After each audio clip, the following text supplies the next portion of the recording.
স্বাভাবিকভাবেই এরপরে আমরা অরিজিনের পরে আসবো স্টিমুলাসের ক্ষেত্রে। স্টিমুলাসগুলো মনে রাখা অনেকের জন্য একটু ডিফিকাল্ট হয়ে যায়। তো আমরা এটার ক্ষেত্রে একটু সহজভাবে যদি চিন্তা করি যে কার্বোহাইড্রেট কার্বোহাইড্রেট হচ্ছে আসলে জিআইপি এবং জিএলপি এগুলোকে স্টিমুলেট করবে। কারণ জিআইপি জিএলপি এটা আমরা ইনক্রেটিন হরমোন, মানে ওরা হচ্ছে ইনসুলিন রিলিজ করতে সাহায্য করবে।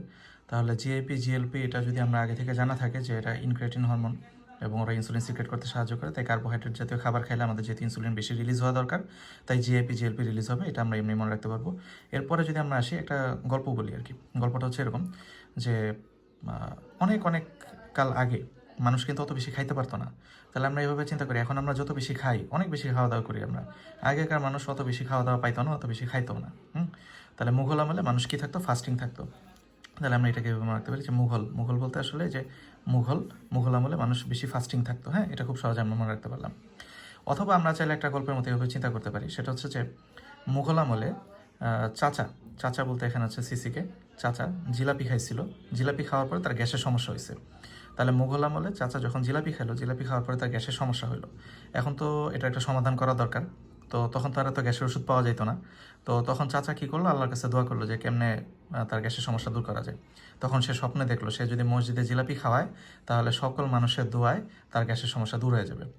সেই জন্য চাচা কী করলো? পরের দিন মসজিদে, এই যে মসজিদে সে হচ্ছে জিলাপি বিতরণ করলো।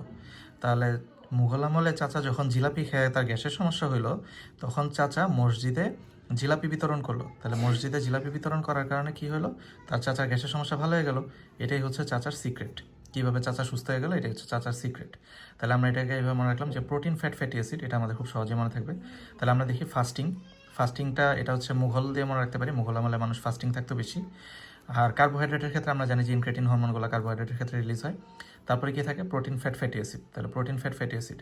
তাহলে মুঘল আমলে চাচা জিলাপি খাওয়াতে তার গ্যাসের সমস্যা হলো। তারপরে চাচা মসজিদে জিলাপি বিতরণ করলো। আর এটাই হচ্ছে চাচা সুস্থ হয়ে যাওয়ার সিক্রেট। তাহলে চাচার সিক্রেট। তাহলে এই জিনিসটা আমরা এইভাবে